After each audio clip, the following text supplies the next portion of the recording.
పరమ గురుస్వరూపమైన దక్షిణామూర్తి యొక్క ఆవిర్భావం గురించి చెప్పాలనుకుంటున్నాను.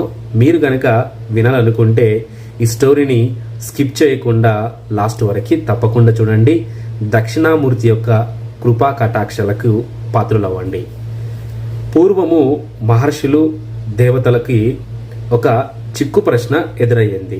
ఆ చిక్కు ప్రశ్న ఏంటంటే, జీవితం యొక్క పరమసత్యం ఏమిటి, ఈ విశ్వం ఎలా ఉద్భవించింది, మరియు ఆత్మ పరమాత్మలకు మధ్య సంబంధం ఏంటని చిక్కు ప్రశ్నలు. దీనికోసం వాళ్ళు ఎన్నో శాస్త్రాలు చదివారు, ఎంతో తపస్సు చేశారు, ఎన్నో వాదనలు కూడా చేసుకున్నారు. కానీ వాళ్ళకి జవాబు లభించలేదు.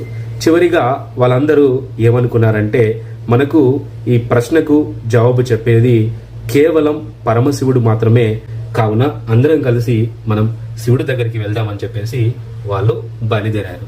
అప్పుడు శివుడి దగ్గరికి వాళ్ళు వెళ్ళినప్పుడు శివుడు ఒక వటవృక్షం కింద కూర్చొని తపస్సు చేస్తూ ఉంటాడు. అది కూడా దక్షిణాభిముఖంగా కూర్చొని ఉంటాడు. దక్షిణాభిముఖం అంటే మొహాన్ని దక్షిణం వైపు చేసి కూర్చొని ఉంటాడు అనమాట. ఆ పరమశివుడు అలా గాఢ తపస్సులో ఉన్నప్పుడు ఈ మహర్షులంతా వెళ్ళి పరమశివుని చుట్టూ కూర్చొని ఉంటారు. అలా కూర్చున్నప్పుడు పరమశివుడు కళ్ళు తెరిచి ఇలా చిన్ముద్ర చూపించి మళ్ళీ గాఢమైన ధ్యానంలోకి వెళ్ళిపోతాడు. అప్పుడు మహర్షులందరూ ఒకరు మొగాలు ఒకరు చూసుకొని, అరే, మన చిక్కు ప్రశ్నలకు పరమశివుడు జవాబులు చెప్తారనుకుంటే మనకు చిన్ముద్ర చూపించి గాఢ ధ్యానంలోకి వెళ్ళిపోయాడేంటి, ఇదేంటి అనుకొని చెప్పేసి వాళ్ళు అనుకోసాగారు. కొద్దిసేపటి తర్వాత వాళ్ళ లోపల ఒక గొప్ప జ్ఞాన ప్రకాశం, అంతర్ చైతన్యం ప్రకాశించి వాళ్ళకు జ్ఞానం మొత్తం అవగతమైంది.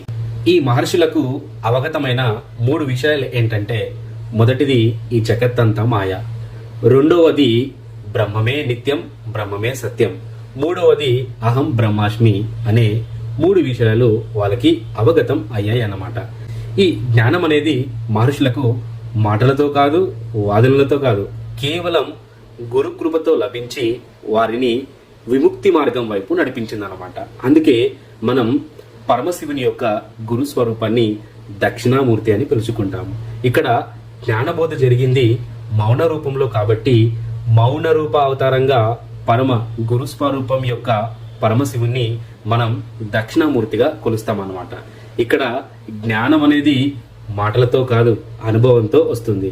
గురుకృప ఉంటే మనం ఎన్నైనా సాధించవచ్చు, ఎంతైనా సాధించవచ్చు అనేది జగమెరిగిన సత్యం. అందరికీ దక్షిణామూర్తి సంపూర్ణ ఆశీస్సులు లభించుగాక.